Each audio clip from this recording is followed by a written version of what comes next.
Happy new year আমার সকল বন্ধুদের জানাই। নতুন বছরের অনেক অনেক শুভেচ্ছা, অনেক অনেক ভালোবাসা রইল সবার জন্য। হ্যাঁ, হ্যাপি নিউ ইয়ার।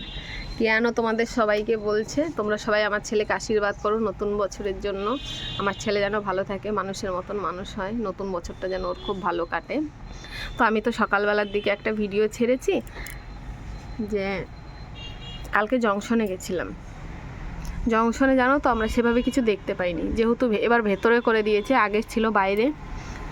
তো চলো আজকে আমি ভিডিওটায় নতুন বছরে কি কি করব সবটা তোমাদের সঙ্গে শেয়ার করব। আজকেও আমরা ঘুরতে যাব, কালকেও ঘুরেছি, দুর্গাপুরে পুরো ঘুরেছি, বেশ খাওয়া দাওয়া করেছি, আজকেও খাওয়া দাওয়া আছে, তার সঙ্গে ঘোরাঘুরি।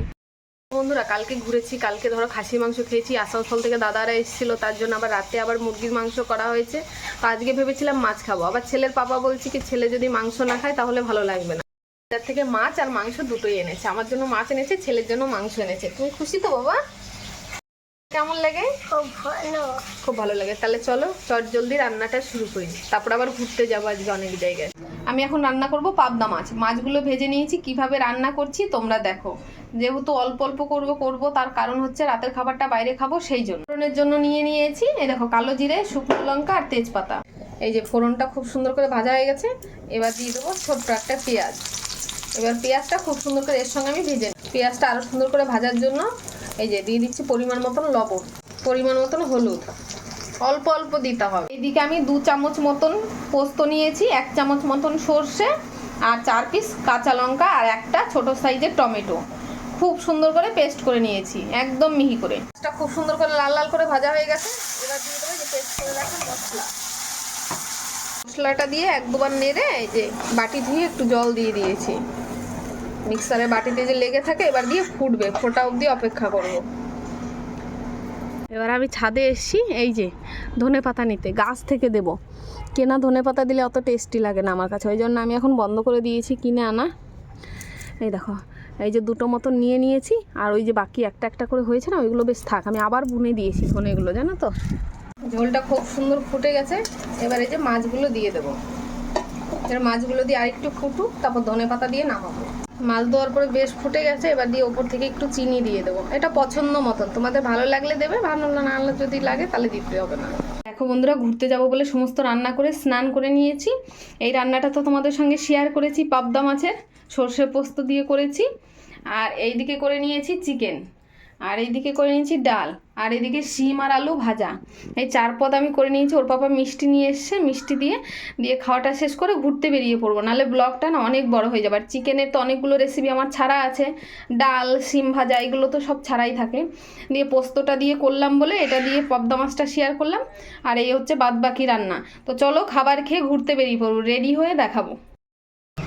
আমরা এদিকে রেডি হয়ে নিয়েছি, রেডি হয়ে বেরিয়ে পড়েছি। এবার রাস্তায় দিদিভাইদের জন্য ওয়েট করছি আমরা, ওরা কখন আসবে সেই জন্য। এটাই তো কোথায় আমরা আগের বার গেছিলাম,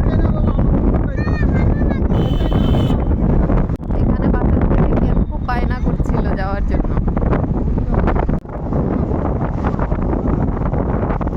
এই জায়গাটা কোনটা, এটা তো দারুণ লাগছে দেখতে, এই যে ফরেস্টের মতো। হ্যাঁ ওই দিকটায় ওয়াটার পার্ক আছে।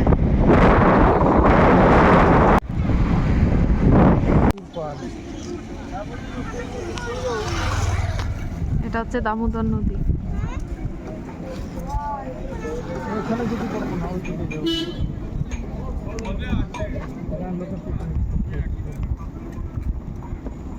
আর জলে কি চলছে?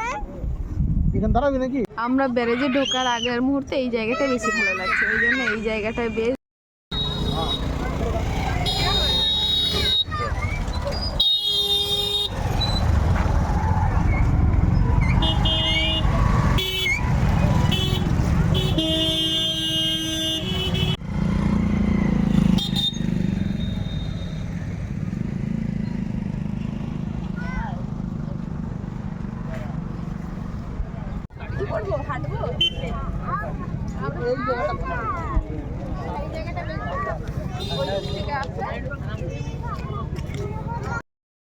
এদিকে বেশ ঘুরছি, বেশ ভালো লাগছে ঘুরতে।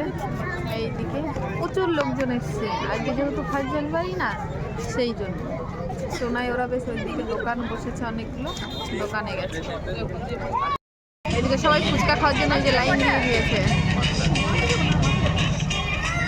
সোনাই ওরা সব পাতা টাতা নিয়ে নিয়েছে। আমি ওইটাতে চলে নেব, আমি অন্য একটা নেব। মেয়েটা আপনি খেতে পারেন। আলু দিয়ে দিন, আলু লেগে যাবে। আলুটা সব চাই। ও ছাড়া দাও, ছাড়ো। ছাগল থাকবে কাটা।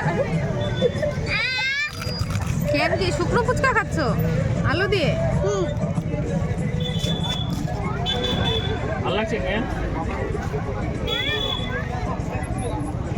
বাবা শুকনো দিলে কেন? এটা জল।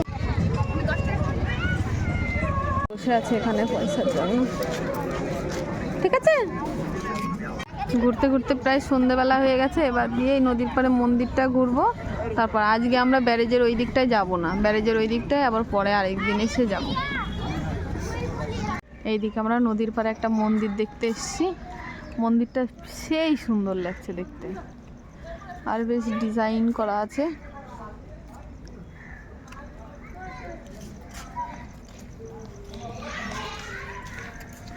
এই দিকটায় বেশ একটা গেট করা আছে, ভেতরে বেশ লোকজন আছে। এখানে সন্ন্যাসীদের দেখা যাচ্ছে।